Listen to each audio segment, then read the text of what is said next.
Our guest today is an executive leader who creates new economic value in service markets through the application of artificial intelligence and digital capabilities. Since the early days of his career, he's been imparting the highest level of intellectual understanding of the way artificial intelligence and other digital applications function and how they evolve markets. He's earned a bachelor's, MBA, and DBA, all from Harvard University, where he's also taught at the Harvard Business School, where he's prepared aspiring leaders to use artificial intelligence and computable systems for competitive advantage. He's also worked at PwC, where he served as an advisor to senior executive teams looking to develop stronger technology-based innovation strategies, prepare for more rapid AI-driven change, and pursue new growth models that leverage emerging technological capabilities. Currently, he's a senior partner at Digital Intent, where he helps organizations transform themselves through digital innovation. Today, he's here to talk to us about his book, The Self-Made Billionaire Effect: How Extreme Producers Create Massive Value. This book is the first study on self-made billionaires to document the personal traits that enable them to achieve breakthrough growth in existing markets. So please help me in welcoming our guest today, a man who is fascinated by what drives successful growth businesses, someone who is passionate about sharing that learning with others, Dr. John Sviokla. Dr. Sviokla, thank you so much for taking time out of your schedule to be here today. I really appreciate you coming on to the show.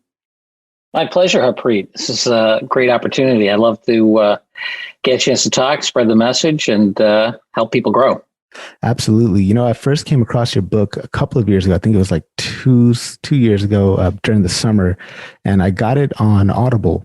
And it's one of the few books that I've listened to like 4 times on Audible. Then I went and I picked up the physical copy and even read through that a couple of times. And interestingly enough, it wasn't until I started researching you that I found out that you had such a interest and background in artificial intelligence. So I'm wondering, how did you first get introduced to artificial intelligence? Well, I'll tell you, it's really interesting. I was an MBA student, and it was the spring of 1982, and it was the spring of 1983.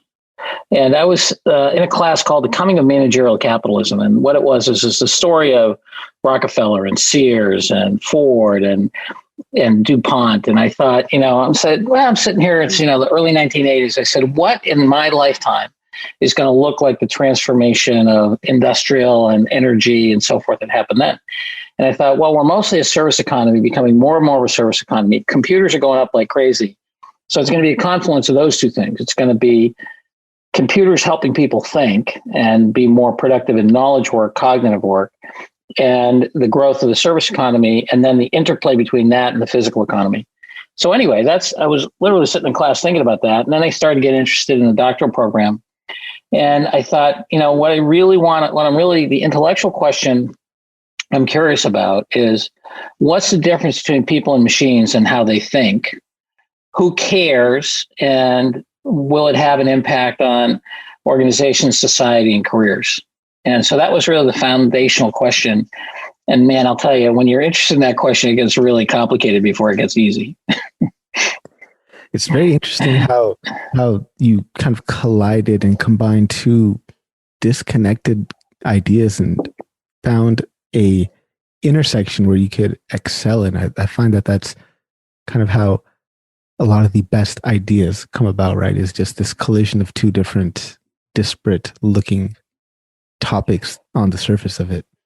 Yeah, absolutely. And, it's really obvious now what the transformations have been. In 83, okay, we're just coming off mainframe computers. Personal computers were just starting to come out, the TRS-80 from Radio Shack and the IBM personal computer and all that other stuff. The internet had not taken off yet. I got on the internet fairly early because academics, were on BitNet and ARPANET. And so, like with my thesis advisor, he had a house in Montana. I was living in Newton, Mass. We used to use BitNet to send the stuff back and forth. It's faster than modems. So I could kind of see that stuff coming. And then when you go in the early stuff on artificial intelligence, you find that there are a lot of people who are trying to think about what's the difference between people and machines and how they think.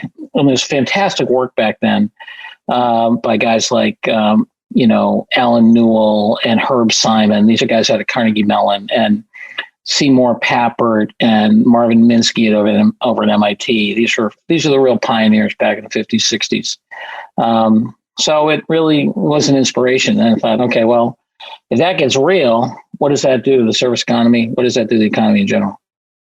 So kind of thinking back to when you're working on your doctorate degree and researching this question, and now kind of looking forward some number of years, sure, have things progressed along as you thought they would? What are some of the biggest differences? Yeah. Well, yes, in terms of stuff like Google and Amazon and all that other stuff were super obvious to me. Before Google, there was a company called Alta Vista, which was out of digital. And I always thought search would be massive because there's massive economies of scale and you're first in the demand chain. Just like the Yellow Pages, which nobody remembers, but the Yellow Pages were a hugely profitable business, billions and billions of dollars. Because if you're right there when people want something, then you're setting up to really, to do something. But I'll tell you the thing I totally missed was social networks. I understood the power of communication and email, but the idea of social networks, I didn't understand what it would mean.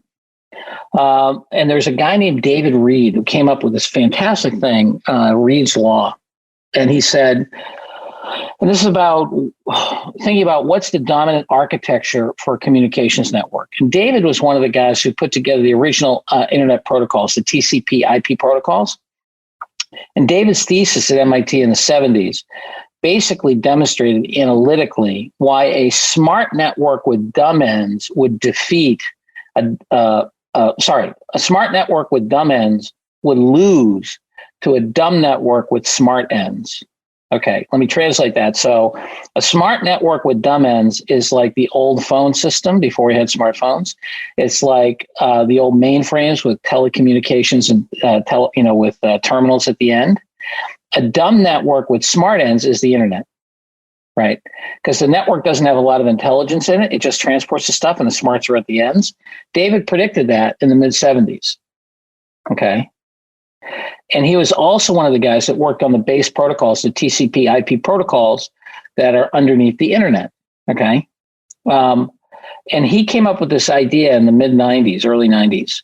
They called Reed's Law. And he said, look, think about it this way. If you want to know which network's going to win, think about it like this. We have broadcast networks. So like a radio station. So if this podcast gets broadcast on a radio station, a traditional radio station, dumb radio, big tower, right, all that stuff, that radio stations, if you look at their value, their economic value, they go up linearly in N. That is, if a station with 2 million people is worth X, a station that reaches 4 million people is worth 2X. Okay? So it's just N equals the number of people on the network equals value. That's true, across broadcast networks, old TV, not cable, but old TV. And right. So, okay, great. Then you've got a switch network, and he called the first one a Sarnoff network after David Sarnoff, the guy who invented the business model for modern radio. Then you have a switch network, which is Metcalfe. So Bob Metcalfe observed this. He said, look, if you have people on a network, like a phone network where people can talk to each other, or a fax network, God rest faxes, remember what those things are? Learn them in history books, right? That's why you had a dominant phone network, because if you have a little phone network and I have a big phone network, and let's say there's 100 people on my phone network, and you add one more person, you add 100 new connections, right? Because I can call all those people can call me. Okay, that if you do the math on that, that equals value equals N squared. So the number of people on the network squared. Okay, so that goes up much faster. That's why you had one dominant phone network. Then you go to self-organizing networks. And this is David's insight. He said, how does the value model increase?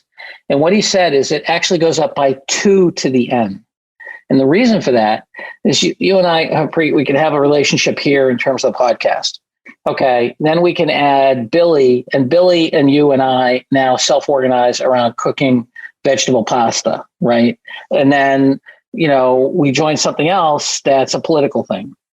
If you do the arithmetic on that, all the combinations are 2 to the n. Now, 2 to the n goes up much faster than n squared and much faster than n equals v, right? So why do we care about this? The reason is that social networks, whether they're called Facebook or Baidu or WhatsApp or whatever the social network is, that self-organizing network is the dominant network form forevermore, unless there's something even better, okay? And so a really easy way to think about this is that Facebook, as we've seen, can do a broadcast like Facebook Live, right? So Facebook can do what Fox News does or what MSNBC does, but Fox News or MSNBC cannot do what Facebook does, right? You can also make phone calls on Facebook, so you can go n squared. But the thing that you can't do on the broadcast networks or on the phone network, the way it's configured today, unless you use a social media platform, is that you can't do that self-organizing. So that means that folks like Facebook have the dominant network form, right? So even if you outlaw Facebook, if you allow another social network, another self-organizing network, that network will dominate. That is fascinating. That is extremely fascinating, and that's such a great history lesson there as well. I'm just curious now, like, thinking back from when you were in school to now, like how much more hyped has AI become? Because I feel like, it's just like all the rage nowadays. Back then, was it something that people were taking seriously, or what was the general sentiment about this back then? Sure. Yeah, well, my reading of the history of AI is that this is the third wave. There was a wave in the 60s, there's a wave in the 80s, and now this is the third wave. The big differences is that in the second wave, it was all about symbol processing. In this third wave, it's about neural networks, okay? And the reason for that is the world's becoming more computable. So you sent around this law of computability, right? So I think that, and I know it sounds a little abstract, but I think it's important that people understand this. Just like if you want to understand the Industrial Revolution, you have to understand automation, right? You have to understand the capital substitution for labor and standardization and the Ford, assembly line and all that stuff. If you want to understand the industrial world. Sorry for my pugs in the background here. We have Agnes and Rose. Hey, girls, quiet. And so the basic idea is that in computability, and the law of computability is you have the level of knowledge of the phenomenon of interest. So, and I'll give an example of the self-driving car. So let's say I want to make a self-driving car back in 15 years ago or 10 years ago. I have to make sure the car is computable and the car's driving environment is computable, okay? And so it's a level of knowledge of that phenomenon times the level of digitization equals computability. And think about levels of knowledge in simple taxonomy like this. When I'm creating knowledge, I start by categorizing. So if you look back in biology and stuff, oh, that's a red finch and that's a blue jay and that's right? And the whole field of biology begins with naming stuff, right? That's categorization. The next level up from that, once you have the categories, is you start to correlate. You say, oh, when I see the bluebird, I also see the red finch, right? These things go together. Or maybe the bluebird coming here causes the red finch to come. That's the next level. That's causation, okay? So you have categorization, correlation, causation. With those three things, that's the level of knowledge. Then the other side is how digital is it, right? Do I have a digital description of what it is? When you look back to the Google car, and this came from a conversation with a guy, Chris Urmson, who was the head engineer at Google for the Google car. And what they did at the Google car is they had the car itself was pretty computable, but the car's driving environment wasn't. So when they first did the Google car, they put like $500,000 worth of sensors in it. They had GPS and they had maps. With those three things, they had a 3-foot error. And I'm from Massachusetts, where we get some pretty bad drivers. But even in Massachusetts, 3 feet is like too much when you're driving, right? You end up in the middle of somebody else's car. So they added the thing on the top called the LiDAR, which is a little laser rangefinder. Spins around with a laser. And the early ones, the new ones collect much more data than this, but the early ones collected 1.5 million pieces of data per second. Right? So they spin around, they paint, they get the reflection, they have 1.5 million pieces of data per second. By mapping that with the other three pieces, the sensors, GPS, and maps, they are able to build a computable driving environment that the car could drive through. So, so now car is computable. That's great. I can control that, brakes and fluids and wipers and all that stuff. Now the driving environment's computable. Now I have a self-driving car. That is the fundamental thing that's happening all the time. Facebook is busy computing your cognition and precognition. Facebook is computing what social group you're in, and your social group many times determines what your actions and attitudes are going to be.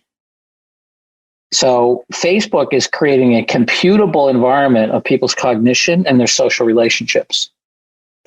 And I've actually done some work in mathematical sociology and the network analysis. Facebook says, hey, you might like this person or you might know this person, all that other stuff. That comes from mathematical sociology, which was pioneered by a guy named Harrison White at Harvard College in 1976.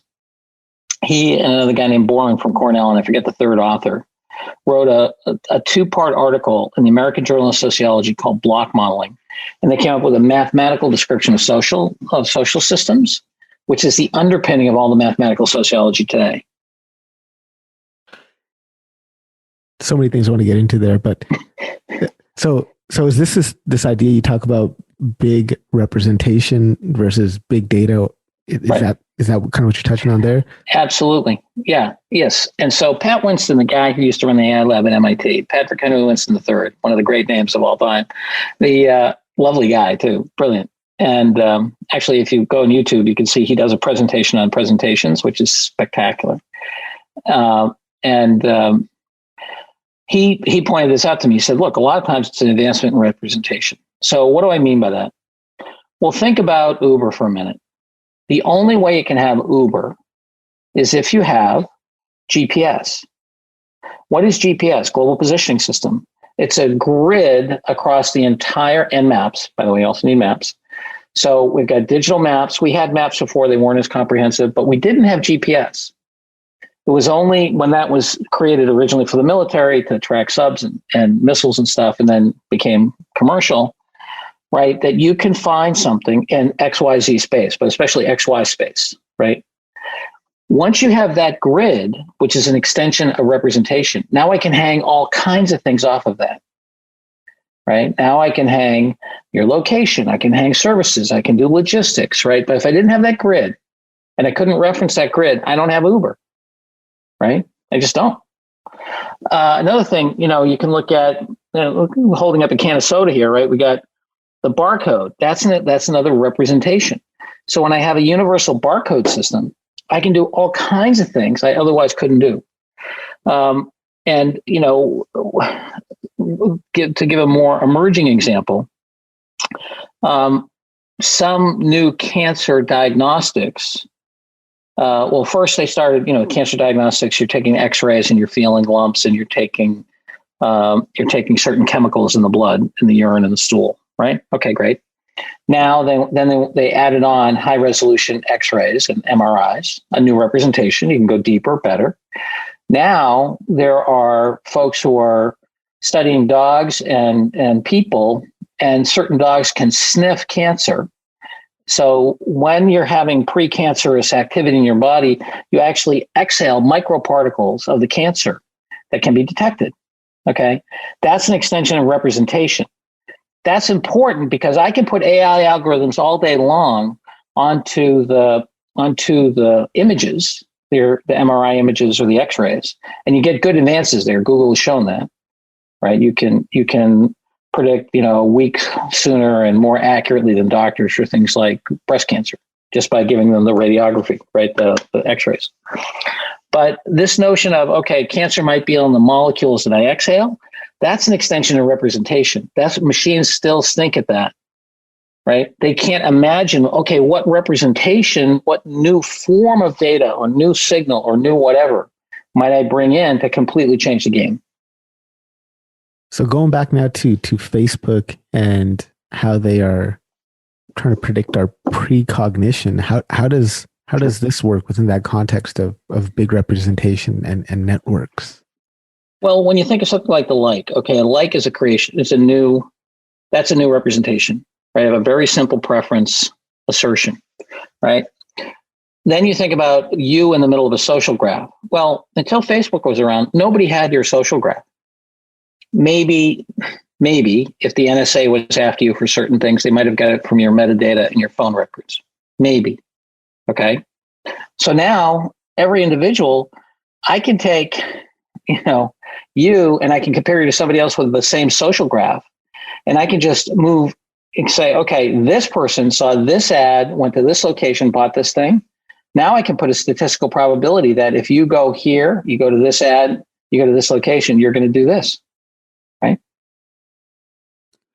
It's extremely, extremely fascinating. I absolutely love that. Yeah. Definitely the right place to talk about it here with the Artists of Data Science podcast. Definitely got the right audience for that. But I want to take a diversion now and talk about your book, The Self-Made Billionaire Effect. So you've come from this strong background in AI and studying, doctorate in business administration. How did that lead you down the path of studying billionaires? Yeah. Well, it's I was assigned it many times, but I never actually read it. Dante's Inferno, right? But I think at the beginning of it, he says, I woke up in the middle of my life. I woke up at 40 in the middle of a dark wood, right? So I kind of woke up at 55 in my career, and I said, I've been studying value creation, but I've never really studied the massive value creators, right? And so it was one of those moments. And I thought it'd be great to meet these characters too, So that was really the genesis of the thing. And I'll tell you, we found some surprising stuff, which I really, the most surprising thing of everything to me in the book was the fact that 4 out of 5 self-made, not inherited, self-made billionaires did it in highly competitive, contested markets. I thought as we dug into it, you get a few that came up with something clever like Howard Schultz. But I thought most of the people would be, new product, new drug, new market, right? Or something like that. That's not the case. What they do is they reinvent an old market in a new way. And when it comes to, and definitely I want to get into some of these habits of mind that you talk about for the self-made billionaires, but I guess what led you to studying habits of mind in particular? I guess, first of all, how would you define a habit of mind, and what was the thing that clued you in on this is the thing that we need to study? Well, we did. I don't know how familiar you are with different research methods and so forth, but we didn't believe that we examined, are there good models that we could go test or tweak or mash up? And we didn't find any that we liked. So what we did is we started with a case-based method. So we looked at all 1,500 billionaires in the world at the time. There's many more now. It's about 2,500. And then we looked for those who were self-made, of which there are about 880. Then we pulled out the ones that either looked like they were crooks or we couldn't see how they made their money. So that took out a lot of the Chinese billionaires and the Russians and so forth. Not that they're all crooks, but a lot of it's not transparent. A lot of them are crooks, but that's another whole thing. So we didn't count that. And that gets you down to about 660. Then we profiled all 660 and we did a very high level profile of all 660. Then we picked 120 evenly spread across women and men and locations and race and stuff like that, as much as we could within the sample. We reflected the sample, right? We didn't oversample for certain things. And then we approached them and interviewed as many as we could get. We had a convenience sample on interviews. Okay. That's a case-based method. So the way a good research approach with a case-based method is to do inductive analysis and then deductive, inductive, deductive. So you come up with, hey, here's what we think might be going on. Then you go try to check it against the facts, right? And that's what we did. So we came with habits of mind because we look for stuff like people who said, they're dyslexic or they're a middle child or they're a first child or they grew up poor. And none of those were true, right? And I guess How would you then define this concept of habit of mind? It basically, we thought of it as a pattern of action that we saw across different folks. And, rather than use a fancier word around heuristic or protocol or something like that, which might have been a little more accurate, but less appealing as a term. So we came up with this notion of habit of mind because it's pretty down to earth and we think reflected the core of what we're trying to say. And before we jump into these habits of mind, I'm curious. Like, we always think of, for me at least, when I hear the term billionaire, I just automatically tie it to the word entrepreneur. So I'm wondering, what would your definition of an entrepreneur be? Well, I can tell you the definition of self-made, which relates to that. With self-made, we said they had to start with 10 million bucks or less. So they had to do a 100-fold increase in what they had, which made it. And my definition of an entrepreneur, I'm very, very generous with the notion of an entrepreneur. Anybody who is self-sustaining in terms of, their income and capability and self-worth, I think is, let's call them self-employed. I think anybody who, for a sustained period of time, creates jobs for others as well as for them, and also covers their, to me, as an entrepreneur. So that could be the pizza guy down the corner or whatever. Because I think that the ability to create jobs for people, meaningful work, is the highest calling of any business. And is there like a specific skill that you can point to somebody and say, you know what, you've got all the pieces right there. Like, you got it all right there. You just need this one skill and you'll be an entrepreneur. Is there something like that? Is there like a key missing skill or a key skill to entrepreneurship? I think that the most important thing, I think there's a couple of base things. One is that you have to be comfortable with being your own boss. Not everybody. The vast majority of people think they want to be their own boss, but they don't want to live with the uncertainty, the definition, what's right, what's wrong, who's responsible. Because, that, as Elon Musk said, he said, entrepreneuring is like staring into the abyss and chewing broken glass, right? And I think that because of a combination of our schooling system and our culture, unknowingly, people are taught to worship entrepreneurs. Worship is too strong. Admire entrepreneurs. But on the other hand, school is very structured. There's very little open time. There's very little self-definition that is then evaluated deeply. Like, a lot of the self-definitional stuff has a very weak evaluation because, like, let's say writing classes have gotten dumbed down. And one of the big reasons is very labor intensive to teach somebody how to write. Right? Because I can give you general rules, but unless I examine your work and go over it with you so that you understand how I look at your work, which is a one-on-one labor-intensive thing, that's not filling out, multiple choice and adverbs and verbs and good paragraph and all that other stuff, right? So the same thing is, I think that we don't educate kids in a way that they are exploring, they're designing their own environment or designing their own space, because the evaluation of that, the feedback, is super labor-intensive. Okay? And our model's just not built for that in the main. Of course, there are exceptions. So I think that the answer to your question, the first thing is you have to be comfortable with a blank sheet of paper. And very, very, the vast majority of people think they want that blank sheet of paper, but once they get it, they are very uncomfortable. Okay, that's the first thing. And the second thing, and I know everybody says it, but it's so true, it's the being able to manage your emotions in the context of failure. Your emotions, not your intellect. And that, again, that deep notion of persistence, the ability to fail and keep going, the ability to just, reconfigure, to pivot, to go, to look for something new, to create to not shut down. There's a story about one of the billionaires. I'm trying to remember his last name. He's the guy who owns the Staples Center. Anyway, early in his career, he had, it's in the book as well, he had leased a bunch of oil wells in Texas. And he's driving away. This was before cell phones. And he's hocked up to his eyeballs with this stuff, right? And the oil wells go on fire. So he's really in trouble, right?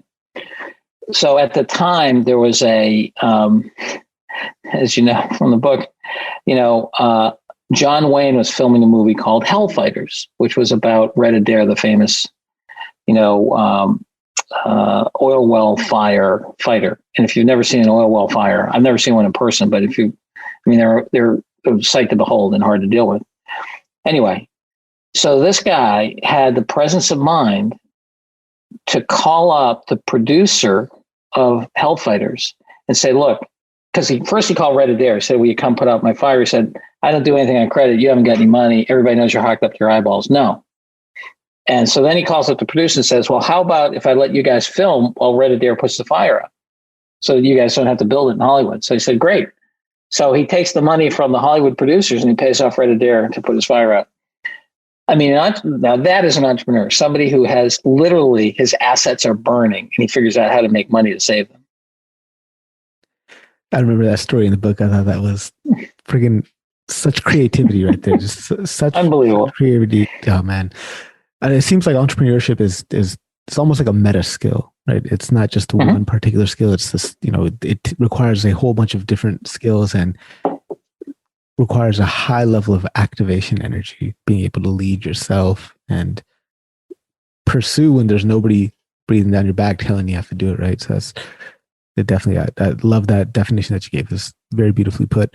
And in your book, you talk about two, I want to say, characters, kind of. There's the producer and the performer. Yes. Talk to us about who these two are. Yes. Well, the idea of producer and performer, the term producer draws inspiration from like Hollywood producers, like the people who put everything together, right? You get the director, you get the actors, you figure out what the market is, you get the financing, you get the distribution. So that's the idea. Is you're the designer of the business system, if you will. And every competitive product or business is a system, not a single thing. Even Starbucks about coffee, it's a business system, right? It's the labor, it's the branding, it's the sourcing, it's the eco-friendliness, right? It's a whole bunch of stuff together. And so the producer really is the designer of the system, and the performer is someone who helps them get it done. Usually producers can live with different performers, but performers rarely have the same level of economic productivity of a producer. So I'll give you a perfect example. Gates and Ballmer, okay? When Ballmer was running Microsoft, it was not only flat, it actually went down some. Now, this is a company that is and he missed mobile, he missed the cloud, he missed all the big things. So Ballmer was a great performer with Gates driving him, but he didn't have the chops to be a producer.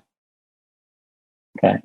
And you can see it in the stock price. Now, Satya, much more of a producer, right? He understands like how to think about the shape. He brought him back into, physical devices, right? The whole Surface revolution. He put him heavily into cloud, right? He's pushing hard on AI and security. He has more of a sense of like what's really going on. You also see a similar thing in art and music.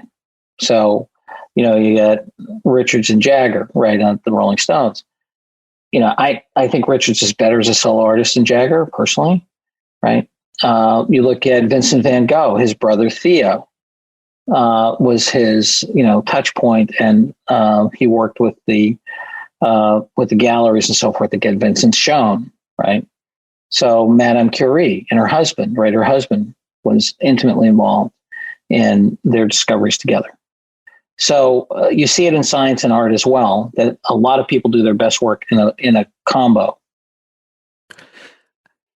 One of my idols is Naval Ravikant, and he talks about the builder and the seller. And to me, that kind of rang true with the concepts of producer and performer. Yes. So when it comes to producers, performers, builders, and sellers, what would you say is the biggest point of similarity between these two? Well, I think that first, in my experience with the producer performer stuff, I didn't see builder seller, because what I saw was complementary builder sellers, right? So, you take a look at something like Bloomberg with Tom Segunda and Mike Bloomberg, okay? Mike is one of the world's great salespeople, right? He's got an ego bigger than Texas, right? And just the guy. And you have to remember now, he's like, 70 billion or something crazy, right? And it's good to be Mike Bloomberg, right? You get your own tower on, 53rd and Lex. I mean, it's a good day, right? Anyway, weekend to Bermuda, whatever.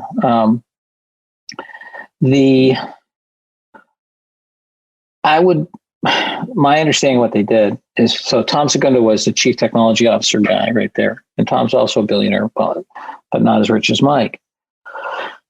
Tom is just as important in selling to the technology part. So let's say Mike's selling the front of the house and the traders and all that other stuff. Tom is selling into the CIO suite. It's like, here's how you're going to get it done. Here's how it's going in the plumbing. You need both of those audiences to work, right? Mike's saying, here's what the content's going to be. Tom says, here's how you're going to get it done over time. Here's what the response times are going to be. Here's the databases. Here's so forth, right? So it's really the complementarity. And so I think that's important. I think the big distinction for me is the producer knows how to deal with a blank sheet of paper and the performer doesn't. So the producer, I don't know if you've ever done any drawing or so forth. My undergraduate degree is in sculpture. So, about figure ground, and you have a map behind you, and you can see the figure ground in that, right? Once you have the outlines of the continents, lots of people can fill it in, right? And so it's just a matter of who does the first outlines. And in what way would you say that these two kind of diverge the most? Like, if there was like one thing that you'd say separates completely. I think that the producers usually need more creative control of the end product, right? It's got to have their voice in it, their stamp, their insight. And that's not universally true, but it's largely true. And you can see it. I mean, when Howard Schultz came back into Starbucks, he got rid of the whole like soup thing and, a bunch of other stuff. He got rid of the microwaves because he didn't like the way the smell was. And it's like, no, this is not Starbucks. I know what Starbucks is, So I think you lose that. I mean, you saw it happen in, take IBM, right? IBM, when I was a kid, with Tom Watson Jr., son of the founder, Tom Watson Sr., the place had a personality, right? I don't think you can say IBM has a personality now. Oracle's got a personality, right? So, and I think that's one manifestation of the creative control of the founder. Thank you very much for that. I want to take a deep dive into a couple of these habits of mine, which I think will be really interesting to the data scientists in the audience. Starting off with my favorite one, which is empathetic imagination. Can you define this term for us? Sure. To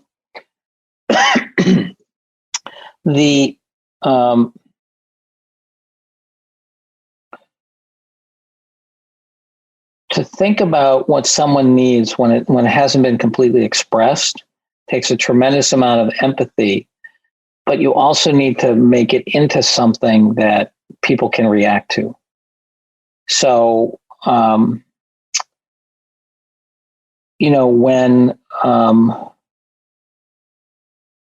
somebody like Mike Bloomberg decided that, okay, the traders need an integrated set of data, real time, they're getting this from Quotron and this from Reuters and whatever, right? All of that stuff integrated in one spot.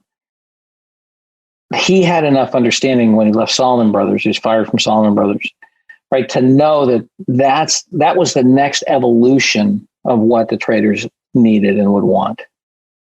Okay. Nobody was saying to him, hey, take this and take that and take this and stick it all together. But he had enough knowledge and imagination and empathy for how they're doing their work. So that's, and to me, it's really important to understand, and we use that language, empathetic imagination, because it invites rational behavior and emotion. Right? You're never going to, put it another way, you're never going to design a great product by doing a conjoint analysis of known forms. Right? What is it that allows producers to see what others can't? I think at one level it's very simple, which is really trying to figure out how to delight your customers. And what's related to that, and the reason we put it together, is on the inventive execution. Because if you think about most innovation in large companies, right, they make at least two big mistakes. One is they separate the thinkers and the doers. And nothing great has ever been handed off to somebody else. Hey, Harpreet, I have this fantastic idea. Here's the business model. Go for it. Never happened. Or you doing it to me, right? Because it's not yours, it's not mine. So, and corporations routinely do that. We'll have the ideation team and then we'll pan it over to the implementation team. Wrong. Yes, in terms of adjacent or incremental improvement, which can be significant in a growing market. I'm not saying it's not a good idea to do economically, but you're never getting anything breakthrough. And the second thing is giving an innovation, compromising an innovation for the way that people already do business is like giving your loved one a bouquet of flowers through a fan, right? So you take a bouquet of flowers, you say, look, honey, and you stuff it through the fan, and then you look at it on the ground, you say, it's the same stuff. And the answer is it's not, right? And I'll give you an example. A buddy of mine was pitching one of the major hotel chains on this whole eco-friendly idea. And it was, you were going to drive up and you're going to see he'd done the market segmentation. There's a premium segment that probably folks like you and I that we'd be willing to pay, 15 to 30% more to come into a full-on local produce, net zero carbon, place to, do your electric car, right? So imagine like a La Quinta, but that, right? So well priced. And so he brought it to one of the major hotel chains. They said, oh yeah, we've got this covered. He said, really? They said, yeah, we got the little things in the bathrooms about water and, put the towel in the tub or whatever. And, we've got some local eggs in the breakfast menu. And he's like, no. He said, we have to get the power from a different place. They're like, oh, we can't do that. We have power contracts for, we'll try to figure out the renewable part of, ComEd. And it's like, and you need produce, oh no, well, we've got a central kitchen that gets it from, directly from Tyson's, and, so we're going to have their chicken, but yeah, we can have the eggs. And he's like, no, this is all, and just go, it's what my buddy calls death by 1,000 paper cuts. Right. And so compromise. And so that's so you can't really deliver. And then you have the worst of both worlds. You have the major hotel chain saying, we did the eco thing and nobody cares. But the answer is you never really did the eco thing. You did the bouquet on the floor in pieces and nobody wanted that. Now, people may not have wanted my bouquet anyway, but we don't even know. So what is it that allows, what is it that allows them to have this merging of empathetic insight with imagination? Like, is there a cognitive process that happens in their brain? Is it meditation? Like, what is it that helps them make these connections? Yeah, well, I think it's different for different folks. I mean, if you look at a bunch of the baby boomers in Silicon Valley, a number of them say it had a lot to do with their use of hallucinogens and things like that. not cocaine and that kind of stuff. But, Steve Jobs talks about in his, in Walter Isaacson's book about the amount of acid he did and so forth. I'm not saying you need to do acid to come up with something creative, but whatever. I think figuring out how to untether your mind from the habits of the industrial world is an important thing. Because the habits of the industrial world and standardization and routinization is so great, you don't even notice it. And if you want an existence proof of that, just note how few people paint their cars anything but the normal colors. Think about the amount you own the asset, you can paint it any color you want, you can do anything. And how many people do that? Like practically nobody. So the forces of social control are so strong you don't even see them, right? So, think how crazy that is. You pay 30, 40, 60, 80,000 bucks for an asset and you don't feel like you can change it. It's like, what's that about? That's it. Give or take, right? Certain communities, but even those communities change it in a similar way, right? There's not a lot of variety in the way those communities change those cars, right? That's very, very interesting point. Yeah. Yeah. I like so if you don't, Oh, sorry, go on. No, I'm just saying. So just to remind yourself of how accustomed we are to being quote unquote normal. So somehow you have to be able to pull back from normal to give space for the imagination for something different. Yeah, I think you talk about this in the book, this concept of divergent thinking. Is that going down that path? Yes. And I think there's a step before, which we didn't put in the book because I hadn't thought of it at the time, is really, how do you get the space for detachment? And you asked about meditation, great example, right? So I get out of monkey mind and I start to get into another, state. I think it's connected thinking generally. Now, some people are more empathetic in terms of their impact on others, but I do think it's connected thinking. So you're taking a piece from here, you bring it together in a new way. You're imagining something new, right? It drives me a bit bananas when people say, oh, well, they didn't invent everything. Yeah, no joke. Every invention is built on other people's invention. The fact we're talking to each other is an invention, right? So you can't even think except inside other people's concepts. You're taught other people's concepts, language, up, down, family. You're taught created concepts. So to say that you're always building on somebody else's work is completely tautological. Right. What can we do to kind of think in that way? Are there some exercises that we could do? Right? Is it Sure. Yeah, I think the best exercise is the one that Elon Musk does around reasoning from first principles.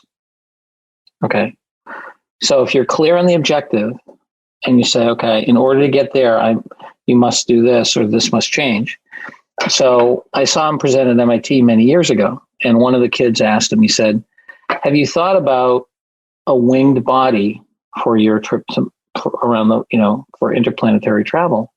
And he shot right back and he said, no runways on Mars. He said, unless you want to hit an uneven surface at supersonic speed, it has to be powered descent.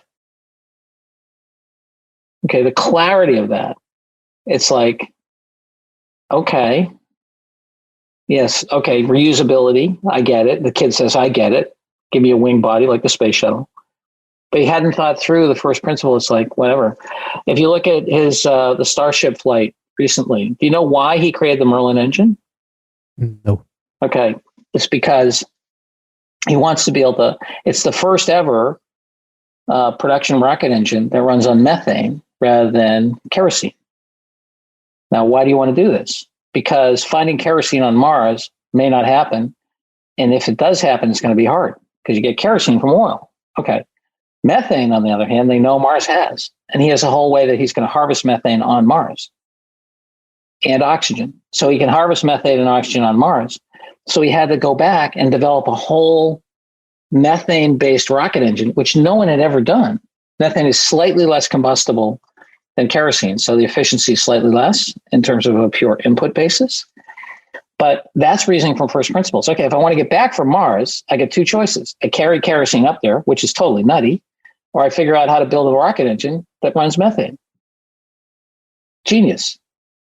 And to reason from first principles, it's almost like you have to quiet your mind and just think about the absolute fundamentals, because if you start getting distracted by all the edge cases and what about this and what about that, that can really derail you and prevent that from happening. Absolutely.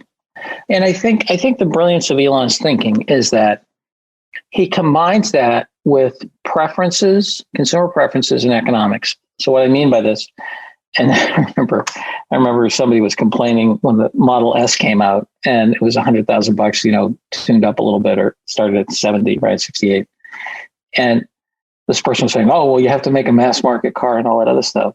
And Elon came back and he said, well, if you delve into my super secret strategy, which has been on the internet for 5 years, he said, you will see that I'm writing the scale curve down. And, by the Model E, we'll start to hit it. And then we're going to go for one even cheaper than that. And so he understood that you have a premium early adopter market. And if you can successfully deliver there, that gets you economies of scale to then drive the scale curve down. Right? You look at what he's doing with Neuralink.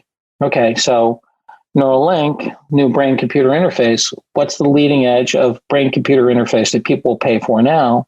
It's for quadriplegic and paraplegic and injured people or diseased people. Okay, great. That's what they're getting into, and I think it's great. Somebody comes back from Afghanistan, they're half blown up by an IED. They need an artificial leg. They want to be able to connect to their brain so they can just think about moving their legs and their mechanical legs, and it works. What a fantastic application. So he doesn't start saying, look, I'm going to give you, a new interface to Halo, on PS17, right?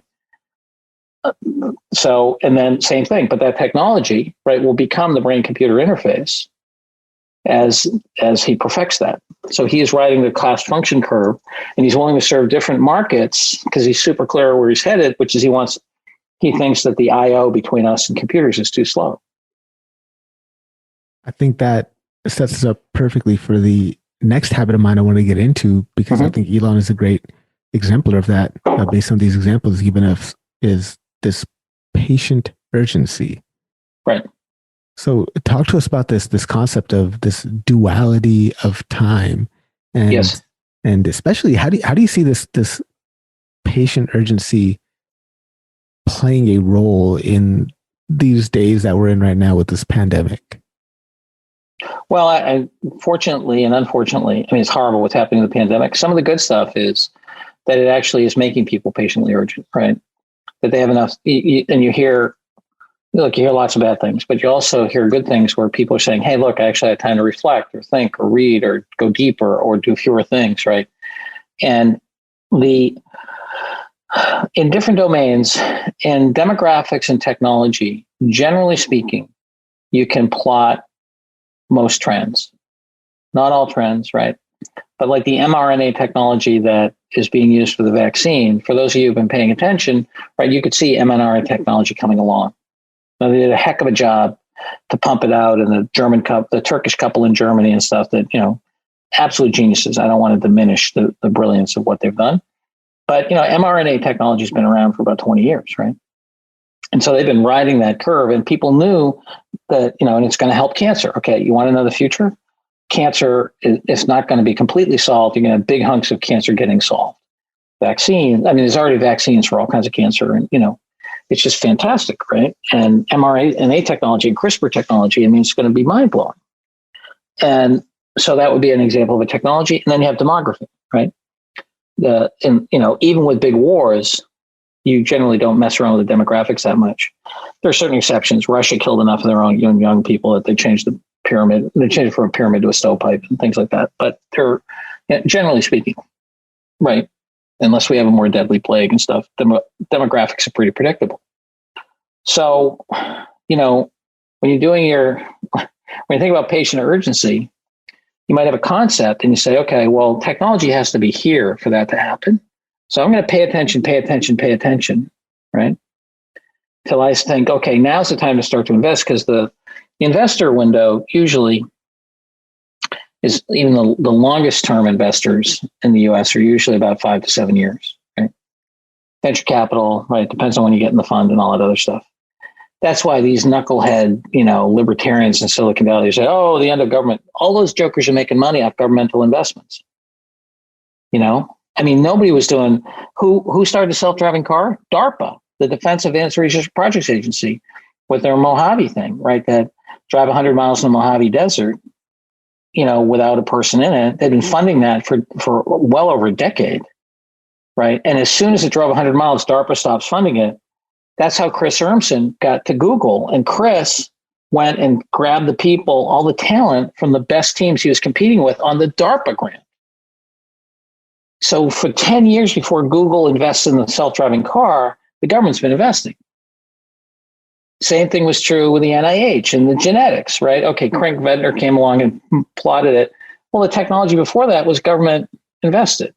The internet, 1965, the Office of Naval Research funded a thing called Aloha Net, which was packet switching among the Hawaiian Islands. Okay, there's no friggin' venture capitalist in 1965 that's going to put money behind packet switching. AT&T and ITT own the market. So anyway, so you can look at these things and you can follow them over time. And you say, okay, when it hits here, it might be interesting. Or when the demographics hit here, when the population has this going on, right? And the problem inside most organizations is big organizations don't have a way to pay attention to something cheaply.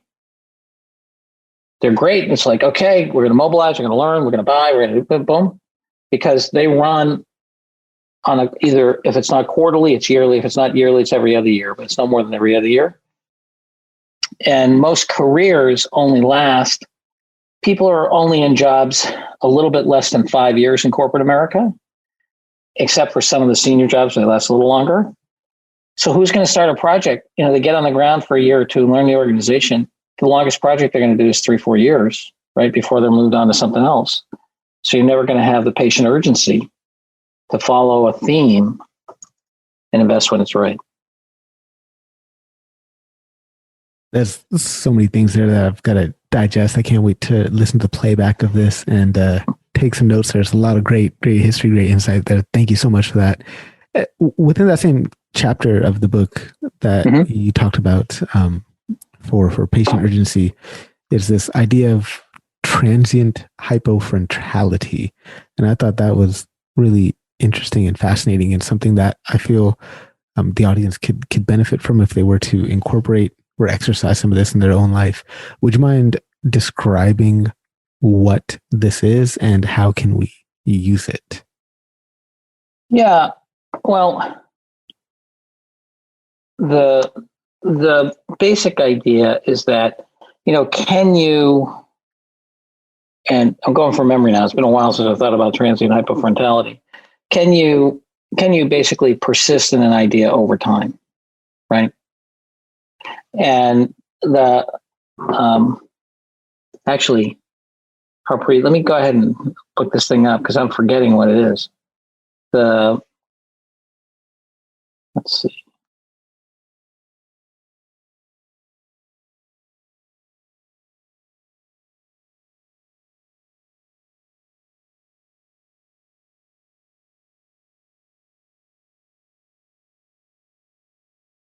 Oh yeah. There's another term too, where I think of it as letting go of something long enough to let your intuition work, right? So the notion of if you can stop your front brain from thinking about something and you allow your whole brain to look at it. And there's a guy whose name I'm forgetting now, who said basically if you sleep on something, like before you go to sleep and it's the Zenernecker, or anyway, sounds like Rubberneck is the guy's name. And that you let your non-prefrontal cortex mind work on something. And that, and artists and mystics and everything have talked about this forever. It depends on your epistemology, your view of the world, but I do weigh in with the notion that human consciousness is a focusing mechanism, and that things flow through people as much as get created in people. And so the transient hypofrontality, I think, helps open the aperture to the things that flow through you. Because depending upon how ego bound you are, I think that can either be useful or interference to the flow of, the flow state and, really being in the creative flow. Yeah, absolutely love that. When I first heard about that concept in your book, that's the first time I've ever been introduced to that, and that kind of led me down a path of studying brain science in my free time a little bit more. I'm really fascinated by that now. And I was interviewing somebody else a couple of weeks ago, Dr. Barbara Oakley, and she was talking about this idea of like some part of your brain, reticular activating system, where you start. Yes. It's a diffuse mode kind of thinking, and it's your subconscious will continue to work on a problem when you're not focusing on something. And I find that, when I'm working on some gnarly bits of code, or I'm just absolutely stuck trying to design an experiment or something, or just I can't think anymore, like my brain physically hurts, just get up and walk around for an hour, get some fresh air, come back, and just insights are abound. And that was a huge turning point for me and in my daily kind of practice. After I read about that and did some more research on transient hyperfrontality, I started to incorporate more long walks in my day. So now twice a day, I just get up and I go for an hour-long walk, and just let those ideas kind of come to the top. So another one of the habits of mine that I found really fascinating, and kind of touched on a little bit here throughout some of the stories you're talking about, but it's the concept of inventive execution. So what is inventive execution, and why is it that it begins with design? Inventive execution really is a new way of getting something done, to not compromise what the customer is actually seeing. And people, a lot of times, usually successful new businesses do a thing differently as well as do a different thing. Okay. And so there's a company in Silicon Valley, I'm forgetting its name right now. It essentially allows you to rent all the stuff in your possession that you're not using. So say you've got a camper that you want to rent, or let's say you've got, 8 chairs and you only use them on Thanksgiving and Christmas, and you really only use 4. You want the other 4 stored someplace because you don't like them cluttering up your apartment, right?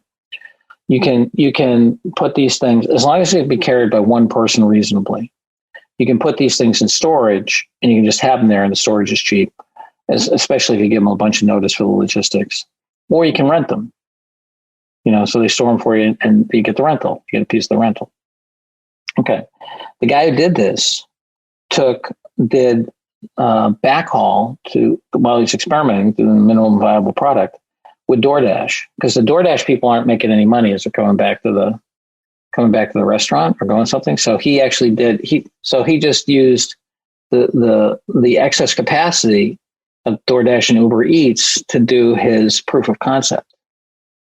Okay. So that's an example of inventive execution, right? You have when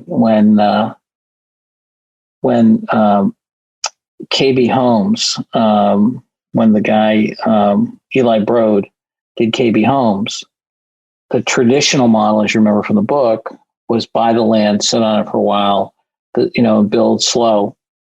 He engineered the living daylights out of it. When he bought land, he developed it like crazy and got the cash back quickly. And he engineered every single part of the homes. Like you probably remember, he didn't do basements. He did lean-tos instead of garages. This allowed him to reach a different price point for a single home that people could, hit. And, so his cash was fantastic. If you go back in the early days of Dell, right, he was the first one to have people order online. He had negative working capital because he would get your order and collect your cash, and then he'd pay the vendors later. And meanwhile, you got your computer. Well, nobody in the computer business had done negative working capital before. So inventive execution. So he could grow like crazy, and most fast growth businesses choke on the need for working capital. He was just the opposite. The faster he grew, the more cash he had.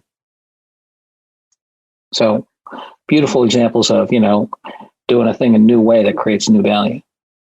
It's something about those type of businesses where you can say like it's the Airbnb for your stuff, or like, right. Yeah, like that. I like that. And again, just kind of combining two different industries. Like there used to be rent-a-centers or rent, and now there's Airbnb. Let's combine those two together and perfect rent your stuff out. Yeah, that's awesome. Yes, and even storage, right? So instead of paying somebody for your storage, so you paid a lot less, and then you have an option to buy. An option to rent. So, it's just a lot of this. Goes back to this whole notion of the law of computability. Why can I do all that? Because I can compute a symbolic version of all that stuff and coordinate it and contract for it and deal with the logistics, right? So the marginal cost, you could do all that stuff in the past, but the marginal cost of the transactions was so high that there was no value left, right? You take the marginal cost of those transactions down and down and down and down and down, then you create new economies of scale. Gee, I've got coverage now. That DoorDash person can pick up 6 things on the way home, right? Because I've got coverage. And, it doesn't cost me anything to do the transaction. So all those things are, coming together. Hey, I just want to know about how much longer I got to get to a family thing here shortly. Oh, just a couple more minutes here. I got the second to last question here. Well, awesome. Last question before we jump into a real quick random round. And that is, It's 100 years in the future. What do you want to be remembered for? Oh, boy. I'd really like to be remembered for helping people create a more generative kind of capitalism. And what I mean by that is generative capitalism is low entropy, high inclusion. Okay.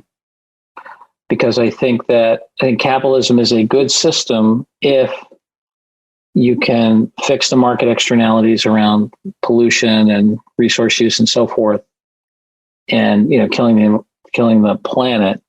And if you can have higher inclusion across the socioeconomic spectrum, both in terms of wealth and age and skills. So I'd like to be a contributor to that mission. Absolutely love that, John. Let's go to a real quick random round. We're going to pull up a random question generator. We'll just do a couple of questions out of here. First one is, what talent would you show off in a talent show? Singing. Have you ever saved someone's life? No. What's something you learned in the last week? Something I learned last week was that IntelliLink is almost operational. Starlink is almost operational. And what are you currently reading? All kinds of stuff. Rutger Bregman's The Practical Utopian. Going back and rereading Walter Langer's The Mind of Adolf Hitler, which is a psychological profile by the OSS of Hitler back in 1938. I've been reading a lot of stuff about the immune system, because I think that there's a lot of interesting innovation happening in that area. So those are some of the things. John, where can people find you? How can they connect with you online? Sure. The LinkedIn's great, which is just, John Sviokla. My email is just john@sviokla.com.